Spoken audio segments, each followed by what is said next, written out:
Mas vamos conversar também neste domingo de eleição com o vice-presidente nacional do MDB, um dos maiores partidos do país, Carlos Chiordini, que fala com a gente pelo Zoom. Carlos, boa tarde, obrigado pela gentileza de estar com a gente aqui neste segundo turno. Queria pedir a você, já numa primeira participação, uma breve avaliação dos resultados ainda iniciais, né, mas das urnas neste domingo.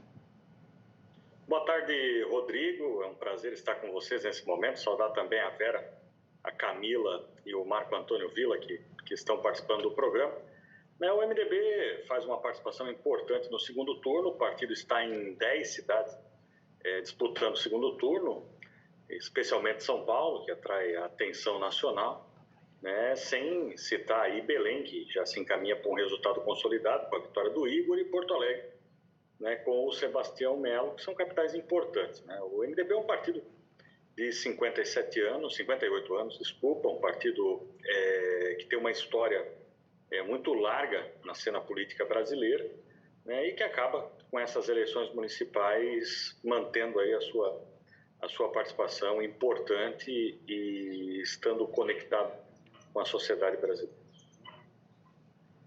Qual é, olhando agora especificamente para a situação de São Paulo, o prefeito Ricardo Nunes vai vencendo, a apuração ainda está no início, mas confirma as indicações das pesquisas, numa frente bastante ampla e que houve ali uma cessão de espaço, vamos dizer assim, até em razão da presença do vice do PL. Qual é a participação que o PL, o ex-presidente Jair Bolsonaro terão num eventual e, neste momento, já podemos dizer, provável governo do Ricardo Nunes?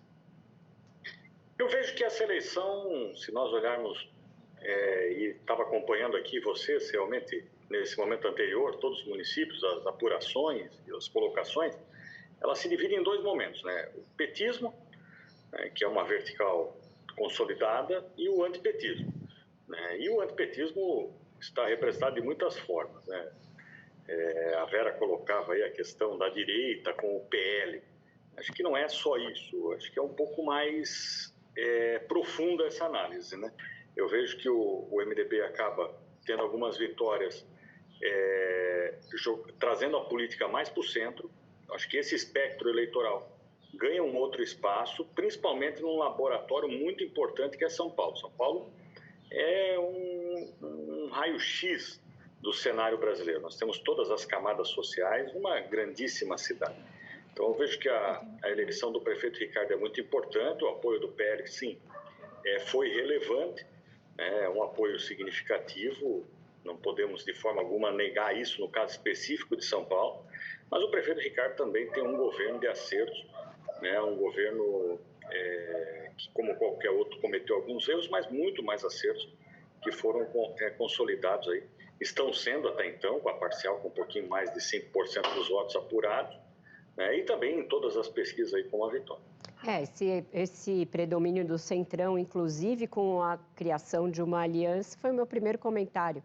Então, portanto, eu não vejo que estejamos em linhas tão divergentes assim, mas o tempo do PL de TV foi o que assegurou a hegemonia de tempo de TV ao Ricardo Nunes, e o partido impôs o vice na chapa também, que a princípio o Ricardo Nunes resistia bastante a ter um nome da segurança, um nome bolsonarista, então não dá para dizer que tenha sido uma coisa tão colateral aqui em São Paulo, a meu ver.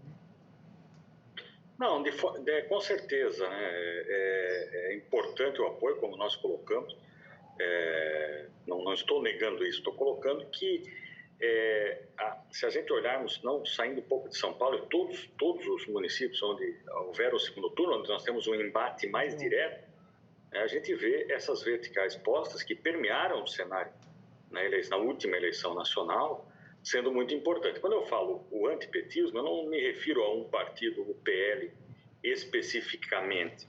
Eu falo aos atores que acabam transitando nesse espectro. Então, as eleições acabaram se dividindo assim e tiveram resultados diversos. Vão ainda vários se consolidarem, tem eleição empatada até então, e isso vai trazer um raio-x para que nós possamos fazer uma análise coerente, muito pragmática, trazendo a realidade e já olhando 2026, que é o que todo mundo do meio político está fazendo. Chiordini, a Camila vai fazer uma pergunta a você, ela é cientista política. Fica à vontade, Camila. Sim. Então, eu queria saber como é que o senhor avalia o desempenho do PSDB nessas eleições. Do MDB. Não, do PSDB mesmo. Do PSDB mesmo. Desculpe. Porque tem, inclusive, rumores de que, eventualmente, o partido possa se fundir, né, a outros partidos, como justamente o MDB, né, da onde ele saiu originalmente, assim, né, considerando que, enfim, desempenhou muito mal e que está numa situação de crise muito profunda. E eu queria saber o que o senhor acha disso. Bem, as últimas eleições, as eleições de 2022, demonstraram essa necessidade. Já estava sobre o cenário da possibilidade de formar federações. Alguns partidos fizeram, inclusive o PSDB, né, fez com o antigo PPS, com o Cidadania.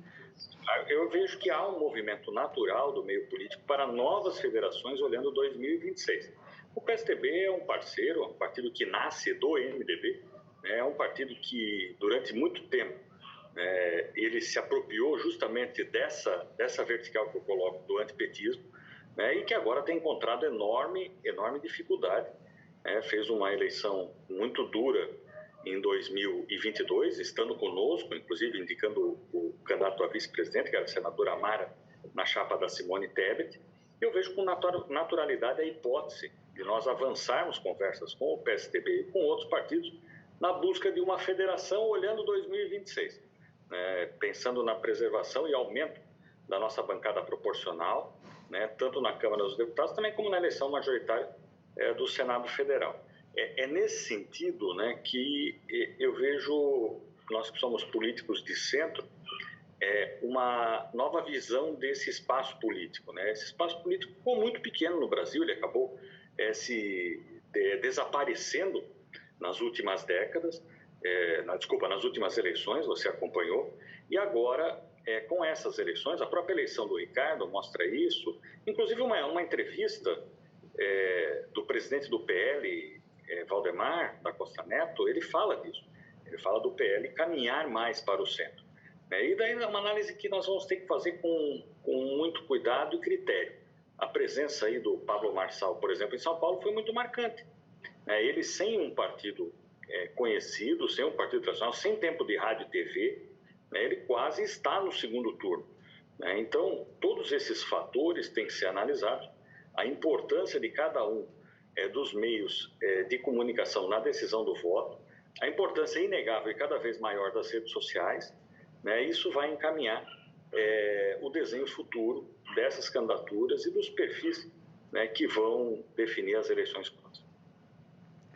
Eu perguntaria ao senhor o seguinte: o MDB, nas 26 unidades da federação, que no Distrito Federal não tem eleições, né, fez as alianças as mais diferentes possíveis, que outros partidos também fizeram. No caso do MDB, especificamente, tem a presença no governo federal em ministérios bastante importantes.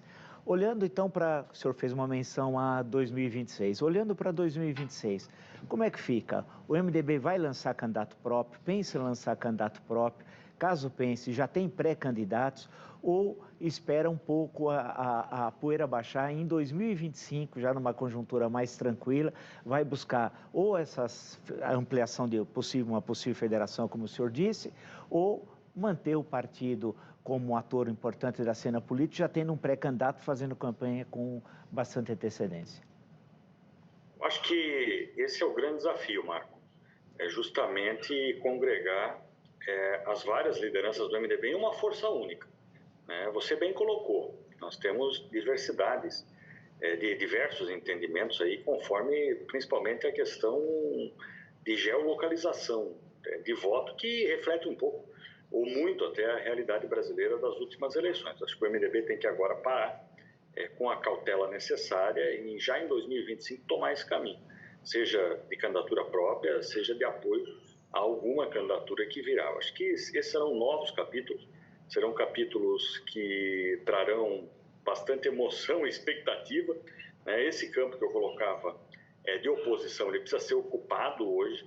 É evidente que a maior liderança é o ex-presidente, mas no momento inelegível ele não participará das eleições. Então, muita gente está de olho nesse campo querendo ter candidato a presidente. O MDB vai acompanhar esse cenário diuturnamente e vai fazer uma escolha que procure não desunir, mas sim unir os seus quadros aí na busca de um resultado positivo, começando com uma melhor eleição na proporcional e também para o Senado Federal e nas participações regionais.